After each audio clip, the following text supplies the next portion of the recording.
Hi, welcome to Teach With Me. I'm Miss Jen. Today we are going to be doing a project, a writing and art project based off of this book by Ezra Jack Keats. And the project we're going to be making is a twofold project.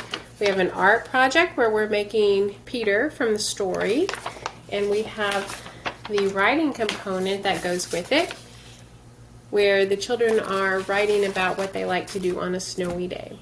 All right, let's begin. All right, so I'm going to go through this book. It was written in 1962. It won the Caldecott Gold Medal. And there is a Scholastic movie on this too, so you can find it on YouTube usually. And I would read the book and then go and watch the movie with the students because it just sort of was really well done. Excuse me for that. I am trying to show more of the book in the picture. All right. So the story is Peter, a young boy who lives in the city, wakes up one day and there's snow outside. And so it's all about the stuff that he does throughout the day. So he puts on his snowsuit and he makes tracks in the snow. He grabs a stick and makes more tracks. Then he takes a stick and knocks the snow out of the tree. And it plops on his head. And then he thought it would be fun to join the big boys in their snowball fight. Then he made a snowman and then snow angels. And then he climbed the snow hill and slid all the way down. And he puts a snowball in his pocket and he goes home, gets warmed up, takes a bath. Oh, but he put the snowball in his pocket here. When he goes to look for the snowball later, of course it's gone. It's all melted. So he's sad. He dreams that while he slept, he dreamed that the sun had melted all the snow away. But when he woke up, there was still snow everywhere. New snow was falling. So he and his friend went outside to go walk in the snow. So in this project, the art piece, I usually did this part whole group. And I have all the pieces. I'm going to tell you the measurements now. For this project, you will need a 2x5 for the brown tree. You'll need a red piece that is 1 3/4 by 2 for the torso, a 1.5 by 2.5 for the head, a 1/2 by 4 for the legs, and a 1/2 by 3 for the arms. So I do not pass all these pieces out at the same time, because if you do pass it out all at the same time, what's going to happen is the kids are going to mix up the pieces because they're very similar in sizes. Alright, so let's begin. You're going to need to turn the paper horizontally, and like I said in the previous video, I use the correct terminology when I'm talking with the kids because the more they hear it, the more they will remember it. You're going to need a white piece of construction paper. This one's a little bent, but it'll still work. So what I'm going to do is I'm going to show them how to tear it.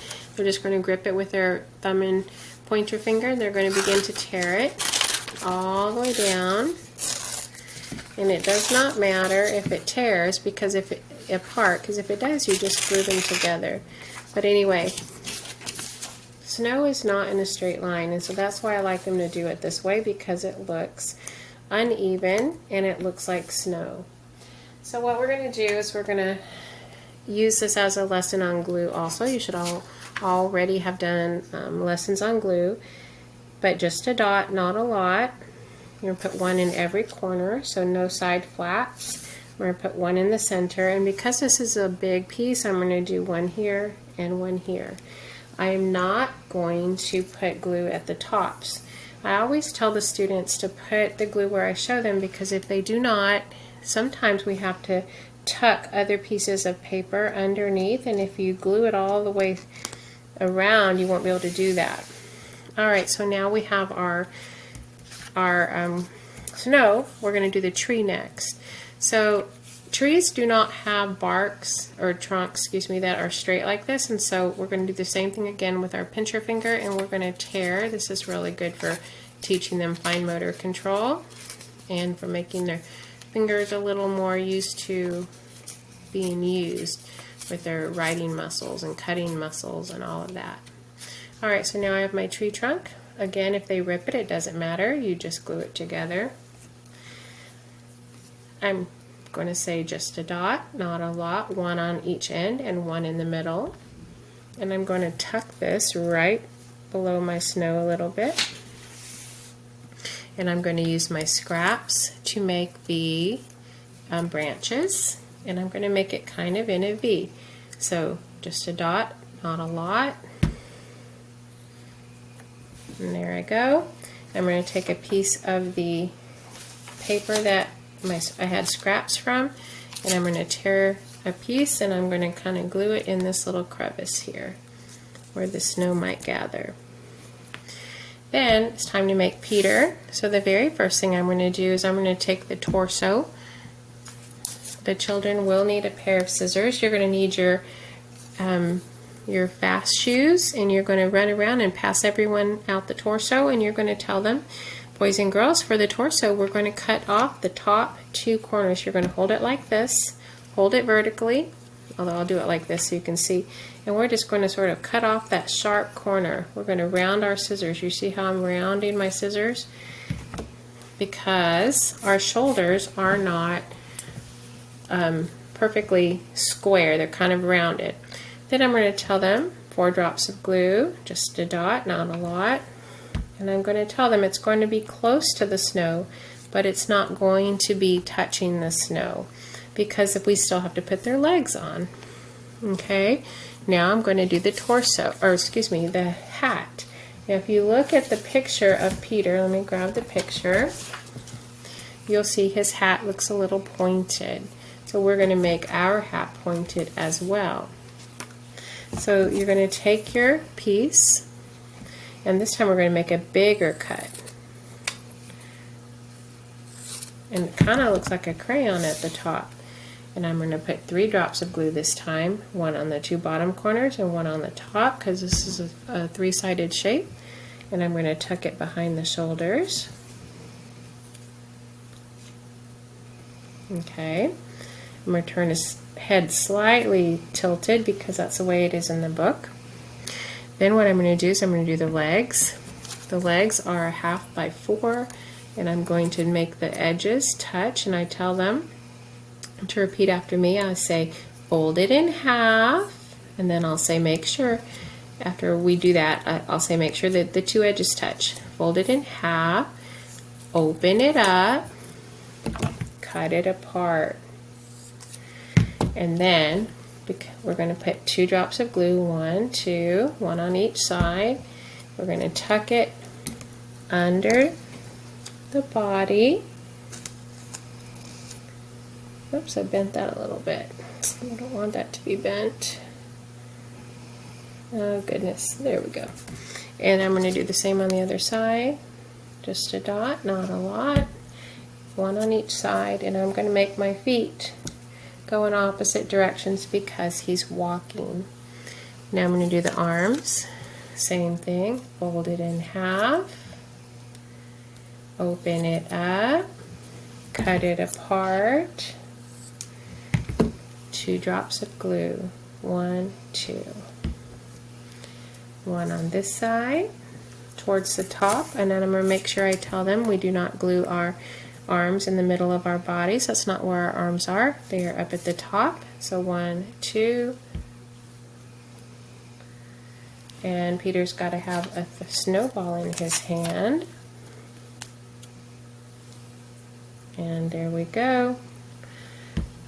And now, not quite done, almost. And now I'm going to make footprints in the snow just like Peter was doing.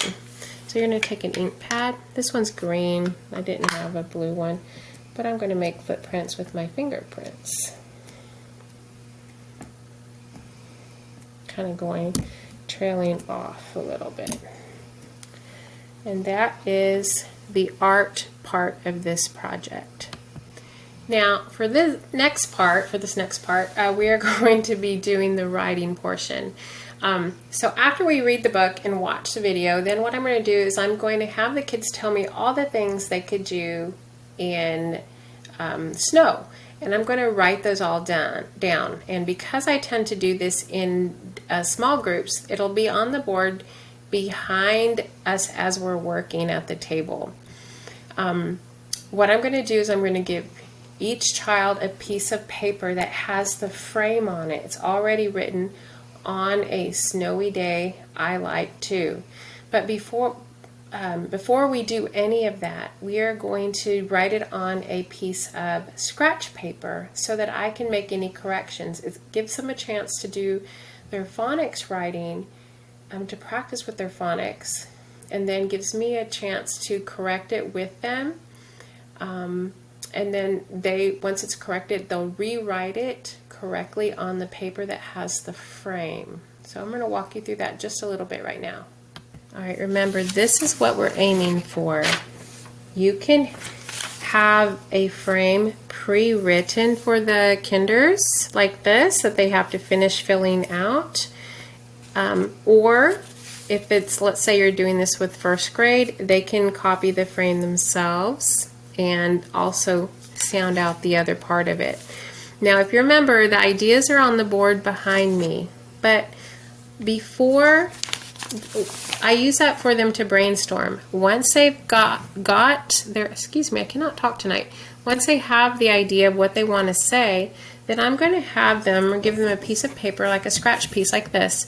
I'm going to have them try to spell the word themselves. And they'll write down any sounds that they can see or hear, or that they can hear. And then I'll be able to see which sounds they're hearing, which ones they're understanding. But this is going to be a very positive experience. This is not in any way to make them feel bad. It's to celebrate what they can do. And so I'm going to say stuff like, "Ooh, you like to throw snowballs. I can totally read that. Great job." And then we're going to go through, let me show you the dictionary spelling. But I just want to tell you, I am so proud of you. You heard that T, you heard that R, you heard that O. That's excellent. And you got almost all the letters in snowballs. So we're really going to celebrate it. So first they try, then I give them the correct spelling to put on their frame, or they can copy off the board, either way, but because they'll be in two places, on the board as well as on their paper. Now, if you have a student that is very afraid to even try, or cannot write any letters, some kids come into class with having never held a pencil, they don't know any letters, then what you're going to do is you're going to write it in yellow. It's kind of hard to see right now, but you're going to write it in yellow and have them trace over it with their pencil. And then they'll feel successful because they get to finish their sentence also. So, on a snowy day, I like to, and then I'll say, okay, let's copy this. And then they'll copy the corrected version. And if they get mixed up, sometimes they'll get mixed up and they'll copy the one they did incorrectly at first. Then you can either erase it or fold it over so they can't see it anymore. Throw. Okay. Finger space. Oh, that's a new word. Sorry. That's a new word. Let me copy it. And this is also when I'm working on letter formation. If they are making their letters incorrectly, I'm going to have them erase it and do it again. All right, boys and girls, what goes at the end of our sentence? A period, our stop sign, erg, like that. That's kind of how I teach it. Excuse me, that was not in frame. But anyway, on a snowy day, I like to throw snowballs. And then I'm going to have them read it back to me. On a snowy day, I like to throw snowballs. And I have them touch each word as they read it. All right, that is our lesson for today. Snowy day. And on a snowy day, I like to. Gives them a chance to finish writing. Let me show you my earrings. These are little books. And my t-shirt for today says, if you can read this, thank a teacher. If you can, and then on the bottom it says, and if you can read this, you probably are a teacher. If you found this information helpful, please like, subscribe, and share. And I'll see you next time.